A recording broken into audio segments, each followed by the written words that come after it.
Corpse Party Tortured Souls. Based on a horror video game, this 4-episode OVA is a masterclass in anatomical horror. Here's what makes it different. Most anime imply violence. Corpse Party shows you everything. The story? A group of students perform a ritual and get trapped in a cursed elementary school. Sounds cliché until people start dying. And when I say dying, I mean detailed, crushingly detailed. We're talking about a girl hung by her own intestines while still conscious. A character whose tongue is slowly pulled out while we watch their face. Deaths that take minutes, not seconds. The sound design is what gets you. The wet sounds, the screams that don't stop. The studio didn't hold back on anything. This aired in 2013, and even hardcore horror fans said it went too far. The animation quality makes it worse. You can see everything clearly.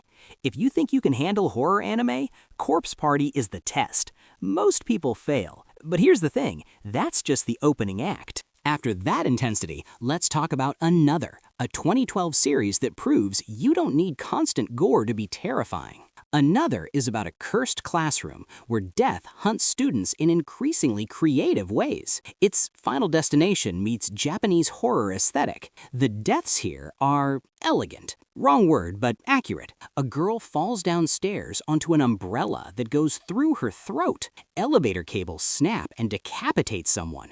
A boat propeller incident that's burned into my memory. What makes Another special is the buildup. You know someone's gonna die. You just don't know who or how. The tension is suffocating. The umbrella scene, that's the one everyone remembers. The way it's animated, the pause, the realization, the inevitable outcome. It's art and horror combined. Another reminds you that sometimes the anticipation is worse than the act itself. But we're just getting started. Let's go back in time. Violence Jack, a series from the 80s and 90s that makes modern anime look sanitized. This is Go Nagai's post-apocalyptic nightmare. No rules, no censorship, no modern good taste holding it back. Violence Jack is set in a world after a massive earthquake destroyed Japan. Society collapsed. What remains is tribes, gangs, and a massive man named Jack who wanders through this hell. The violence isn't stylized, it's crude, brutal, and uncomfortable. We're talking about graphic assault, dismemberment, cannibalism, all drawn in that raw 80s style that somehow makes it feel more real. This was the era when OVAs could do whatever they wanted, and Violence Jack did everything. There are 3 OVAs, each one escalates. By the third one, you're watching something that feels genuinely dangerous to have on screen. Modern anime has boundaries. Violence Jack was made before those boundaries existed. And it shows. Now let's talk about SHIKI, a 22-episode series from 2010 that starts slow and ends in absolute carnage. SHIKI is about a small village being slowly taken over by vampires, but not the sexy kind, the parasitic kind, the kind that turns your neighbors into corpses that hunt you. For 15 episodes, it's mystery and dread. You watch the village die, person by person. You see families torn apart. You see the living realize they're losing. Then episode 16 happens. The villagers fight back, and what follows is one of the most disturbing massacres in anime.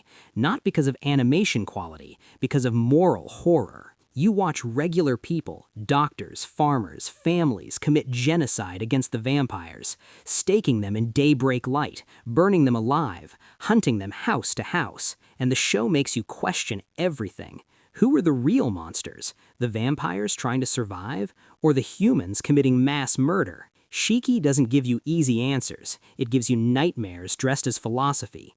The final episodes are exhausting, not because of action, because of emotional weight. This is what horror looks like when it has time to breathe. All right, we need a breather.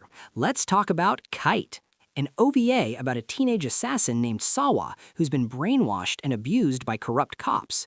She kills for them while trying to find freedom. KITE is famous for 2 things, incredibly fluid action animation and scenes so explicit the international release was heavily censored. The original version had graphic content, both violent and sexual. We're not getting into that here. What matters is the action. The gunfights in KITE influenced Hollywood. The Wachowskis referenced it. Tarantino fans recognize the style. That hallway scene? That's cinema. But underneath the style is a story about exploitation, trauma, and a girl who's been turned into a weapon. The violence isn't fun, it's sad. KITE proves you can make something beautiful and disturbing at the same time. And speaking of style meeting violence, Angel Cop. 1989, cyberpunk meets political thriller meets headshots. In a near-future Japan, a special police unit fights terrorists, except the terrorists have psychic powers, and the conspiracy goes all the way to the top. Angel Cop doesn't care about subtlety. Heads explode, bodies get torn apart by telekinesis. The animation budget clearly went to making deaths as detailed as possible. There's a scene where someone's head is crushed slowly by psychic pressure, another where a character gets ripped in half vertically. It's excessive in that perfect 80s OVA way. The English dub is hilariously over the top. The original Japanese version had controversial political content that got changed in translation. Angel Cop is pure 80s anime chaos, and honestly, it's kind of fun, in a this is way too much way. But fun is about to end. MNEMOSYNE no Musume, 2008. 6 episodes that get progressively harder to watch. The premise, a woman named Rin is immortal. She runs a detective agency. Sounds simple. Then the show explores what immortality actually means, and it goes to the darkest places imaginable. Rin can't die, so the show asks, what happens when someone tortures an immortal? What happens when they know you'll survive anything? We get torture scenes that last because there's no escape through death. We get psychological horror about living through centuries of trauma. We get body horror that regenerates so it can be destroyed again. MNEMOSYNE isn't just violent, it's cruel. There's a difference. The series also has explicit sexual content mixed with violence in ways that make you deeply uncomfortable. That's intentional. The show wants you to feel violated. This isn't entertainment, this is endurance. And it's only preparing you for what's next. BAOH the Visitor, 1989 OVA from the creator of JoJo's Bizarre Adventure. Yeah, Hirohiko Araki made this before JoJo. And you can tell, a young man gets infected with a bioweapon parasite called BAOH. When threatened, it transforms him into a killing machine. Think prototype meets body horror meets 80s excess. The transformations are grotesque. Arms become blades, skin becomes armor, acid melts people. It's creative ultraviolence. There's a scene where BAOH liquidifies someone's face with acid spray, another where he impales someone with bone spears that grow from his body. BAOH is that perfect mix of horrifying and, did I just see that? It's ridiculous and disturbing in equal measure. Araki clearly loved biological horror before he made stands. This is where he practiced. And speaking of biological horror, GENOCYBER, 1993. 5 episodes that define too much. This is it. This is the peak of 90s ultra-violent OVA insanity. The plot barely matters. Something about biomechanical weapons and psychic girls and corporate conspiracies. What matters is the destruction. GENOCYBER doesn't just kill people, it annihilates them on a cellular level. Bodies explode into meat clouds. Entire city blocks get reduced to gore. The titular monster is a fusion of organic and mechanical horror that exists to destroy. There's a scene, the scene, where GENOCYBER massacres an entire ship full of people. If you've seen it, you're nodding right now. If you haven't, prepare yourself. It's not quick, it's methodical. We watch dozens of people get torn apart in dozens of different ways. The animation is detailed enough to show every bone, every organ, every bit of anatomy being destroyed. GENOCYBER was banned in several countries. It's still difficult to find uncensored. This is what happens when animators have complete freedom and choose violence. If you've made it this far, you've seen the worst mainstream anime can offer. But there's one more, and it's in a category by itself. SHOUJO TSUBAKI. Also called MIDORI, 1992.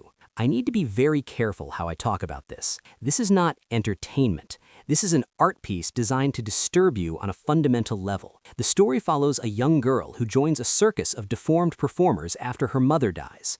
What follows is systematic abuse, degradation, and horror. This isn't gore. This is psychological torture animated. The art style is deliberately ugly.